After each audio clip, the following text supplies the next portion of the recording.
ముద్దపప్పు బతుకమ్మ సంబరాల్లో భాగంగా ముచ్చటగా ముద్దపప్పు బతుకమ్మను ఒక మంచి ప్రదేశంలో జరుపుకోబోతున్నాం. ఆ మంచి ప్రదేశం ఏంటో చూపిస్తాం రండి.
ప్రస్తుతం మనం మల్లికాంబ మనోవికాస కేంద్రంలో ముచ్చటగా 3వ రోజు ముద్దపప్పు బతుకమ్మ కార్యక్రమాన్ని జరుపుకోవడం జరిగింది. ఇప్పుడు మనతో కొంతమంది ఉన్నారు, వాళ్ళతో మనం మాట్లాడదాం. మేడం, మీరు చెప్పండి, ఇప్పుడు మనం బతుకమ్మ కార్యక్రమం నిర్వహించాం కదా, మీకు ఎలా అనిపిస్తుంది? బతుకమ్మ గురించి 2 విషయాలు చెప్పండి. మీ పేరు చెప్పండి. నా పేరు స్వప్న అండి. ముందుగా ఓరుగల్లు 9 న్యూస్ వారికి ప్రత్యేక ధన్యవాదాలండి. మా పిల్లలకి తల్లిదండ్రుల ఆదరణ లేని పిల్లలు మెయిన్ మన బతుకమ్మ పండుగ అంటే తెలంగాణలోనే చాలా విశిష్టమైన పండుగ. అంటే చాలామంది ఆడపడుచులందరూ వాళ్ళ పుట్టింటికి వెళ్ళి ఘనంగా సెలబ్రేషన్ చేసుకునే పండుగ. అలాంటిది మా పిల్లల దగ్గరికి మీరు వచ్చి వాళ్ళకు తల్లి తండ్రి అక్క ఇట్లా ఫ్రెండ్స్ లాగా అందరూ అన్ని బంధాలు మీరే అయ్యి మా పిల్లల మధ్యలోకి వచ్చి మీరు ఈ పండుగను జరిపినందుకు చాలా సంతోషంగా ఉంది మేడం. మీకే కాదండి, ఈ పిల్లలతో మేము ఇట్లా ఈ బతుకమ్మను నిర్వహిస్తామని మేము కూడా అనుకోలేదు. మాకు చాలా సంతోషంగా ఉంది పిల్లలతో మీతో ఈ కార్యక్రమాన్ని నిర్వహించడం. ఇంకా చెప్పాలంటే మీరు ఏం చెప్తారు? ఇంకా చెప్పాలంటే మేడం, మెయిన్గా అంటే దాదాపుగా వీలైనంత వరకు ఈ పిల్లల మధ్యకి పెద్ద పెద్ద వాళ్ళు అయినా ఎవరైనా కాసేపు కనీసం 2 నిమిషాలన్నా వచ్చి వాళ్ళతో టైం స్పెండ్ చేయాలని, వాళ్ళు మళ్ళీ నెక్స్ట్ టైం వచ్చినా మా పిల్లలు గుర్తుపట్టి పలానా టైంలో మా కోసం వచ్చారని వాళ్ళు హాయ్ చెప్పడం విష్ చేయడం చేస్తారు మేడం. వాళ్ళకు ఈ ఛానల్ ద్వారా మా పిల్లలకు గుర్తింపు రావాలి, అలాగే మా పిల్లల గురించి ప్రజల్లో అవగాహన రావాలి, మా పిల్లలకు సహాయం అందించాలి ప్రజల నుంచి అని ఈ సందర్భంగా నేను కోరుకుంటున్నాను madam. Thank you so much madam. ఇంకా మనతో కొంతమంది ఉన్నారు, మనం వారితో మాట్లాడదాం. మేడం చెప్పండి, ఇప్పుడు మనం ఇక్కడ బతుకమ్మ గురించి మీ చిన్నప్పటి నుండి బతుకమ్మ ఎట్లా ఆడుకుంటున్నారు? ఇప్పుడు అంటే మీ చిన్నప్పుడు ఆడుకున్న బతుకమ్మకి ఇప్పటికి తేడా ఏంటి? మీకు ఎట్లా అనిపిస్తుంది? అప్పుడు సంతోషం అనిపించిందా, ఇప్పుడు సంతోషంగా అనిపిస్తుంది? ఇప్పటికి ఇంకా చాలా సంతోషం అనిపిస్తుంది. అప్పుడు ఏంది వెనకాల అట్లా పట్టుకపోతామేనో ఇట్లా వస్తామేనో, ఇప్పుడు చాలా ఒకళ్ళు చూసి ఒకళ్ళు చాలా ఎక్కువ అయిపోయింది, చాలా సంబరాలు అయిపోయినాయి, మంచిగా అనిపిస్తుంది అప్పటికంటే ఇప్పుడు. పిల్లలతోటి మేము ఆడుకుంటే మాకు చాలా సంతోషం. ఈ ఆట మేము మా దసరా నాడైనా ఎప్పుడైనా మేము ఆడుకుంటే అంత పిల్లలతోటి మేము ఆడుకుంటే మాకు ఎంతో ఆనందం. మీరు వస్తే మాకెంతో సంబరం. మీరు కూడా మాతో పాటు చిన్న పిల్లలాగా మారి మాతో బతుకమ్మ ఆడినందుకు మాకు కూడా చాలా సంతోషంగా అనిపిస్తుంది. మీరు ఎప్పుడు ఇలాగే వీళ్ళతో బతుకమ్మను ఆడుకోవాలని మేము మనస్ఫూర్తిగా కోరుకుంటూ, ఇంకా మన దగ్గర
ఉన్నారు, వారిని అడిగి బతుకమ్మ సెలబ్రేషన్ ఎలా ఉంది ఏంటి వారి మాటల్లోనే విందాం.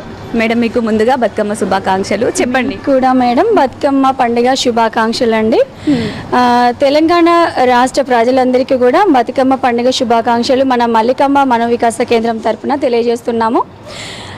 సహజంగా అయితే బయట పిల్లలందరికీ కూడా పేరెంట్స్ ఉంటారు, వాళ్ళ అమ్మమ్మ వాళ్ళ ఇంటికి నానమ్మ వాళ్ళ ఇంటికి వాళ్ళ పేరెంట్స్తో పండుగ సెలబ్రేషన్ చేసుకుంటారండి. కాకపోతే ఇక్కడ మన మల్లికాంబ మనోవికాస కేంద్రమే పుట్టినిల్లుగా భావిస్తున్నారు ఇక్కడ పిల్లలందరూ. సో మేము కూడా ప్రతి పండుగ సెలబ్రేషన్ కూడా మా పిల్లల మధ్యలోనే సెలబ్రేట్ చేసుకుంటున్నాము. ఎందుకనంటే మేము మా పేరెంట్స్ దగ్గరికి వెళ్ళగలుగుతాం కానీ వాళ్ళు వెళ్ళలేరు కాబట్టి, సో వాళ్ళతోటే మేము కూడా సెలబ్రేట్ చేసుకోవాలి అనే ఒక మంచి ఆలోచనతో ఇక్కడ ఉండడం జరిగింది. మా మేడం కూడా మమ్మల్ని ఒక తల్లిలాగానే చూసుకుంటారు. ఇక్కడ మా పిల్లలందరికీ మాకు కూడా మా మేడమే మదర్. సో తల్లిగారింటికి వచ్చాం కాబట్టి మళ్ళీ వేరే ఇంటికి ఈ పండుగ సెలబ్రేషన్ వెళ్ళి చేసుకోవాల్సిన అవసరం లేదు అనే ఆలోచనతో ఇక్కడ ఉండడం జరుగుతుందండి. మీరు ఇక్కడికి వచ్చి మా పిల్లలతో ఈ 3వ రోజు బతుకమ్మ సెలబ్రేషన్ చేయిస్తున్నందుకు ముందుగా మీకు ధన్యవాదాలు. అందరికీ బతుకమ్మ పండుగ శుభాకాంక్షలు. Thank you. మాకు కూడా మీరు ఈ అవకాశాన్ని కల్పించినందుకు మా రామలీలా మేడం గారికి కూడా మేము ప్రత్యేకమైన ధన్యవాదాలు తెలుపుకుంటున్నాము. TV9 వాళ్ళు ఈరోజు 3వ రోజు పండగని ఇంత హ్యాపీగా సెలబ్రేట్ చేసుకుంటామని అనుకోలేదు. మా సంస్థలో ఫస్ట్ డే చేస్తాం, మళ్ళీ లాస్ట్ డే చేస్తామండి. కానీ మీ ద్వారా ఈరోజు ఇట్లాంటి పిల్లలకు గుర్తింపు అనేది మీరు తీసుకురావడము, మా పిల్లల మధ్య మీరు స్పెండ్ చేసి వాళ్ళ అవసరాలను కనుక్కొని సమాజానికి తెలియజేసే ఈ ప్రయత్నం అనేది చాలా హ్యాపీగా ఉందండి. మీ ఛానల్ వారందరికీ కూడా ఈ సందర్భంగా మేము కృతజ్ఞత తెలియజేస్తున్నాం మల్లికమ్మ మనోవికాస్ కేంద్రం నుండి. Thank you.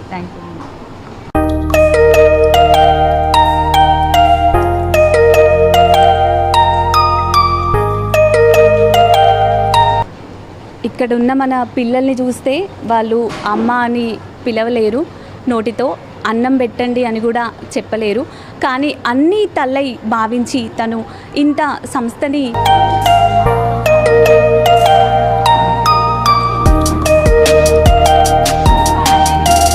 మూడో రోజు బతుకమ్మను ఈ మల్లికాంబ మనోవికాస్ కేంద్రంలో మనం జరుపుకోవడం జరిగింది. ఇక్కడ కొంతమంది పిల్లల్ని చూస్తే వాళ్ళు నోటితో అమ్మ అని పిలవలేరు, అన్నం పెట్టు అని కూడా అడగలేని పరిస్థితిలో ఇక్కడ పిల్లల్ని మనం చూడొచ్చు. అలాంటి వారందరికీ అమ్మాయి తను ఇంత సంస్థను నిర్వహిస్తున్నటువంటి రామలీలా మేడం గారికి కృతజ్ఞతలు తెలుపుకుంటూ ఈ కార్యక్రమం ఇలాగే చాలా సంతోషంగా ముందుకు సాగాలని కోరుకుంటూ కెమెరామెన్ సతీష్తో రమ్య, ఓరుగల్లు 9 న్యూస్, వరంగల్.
అలాంటి వారందరికీ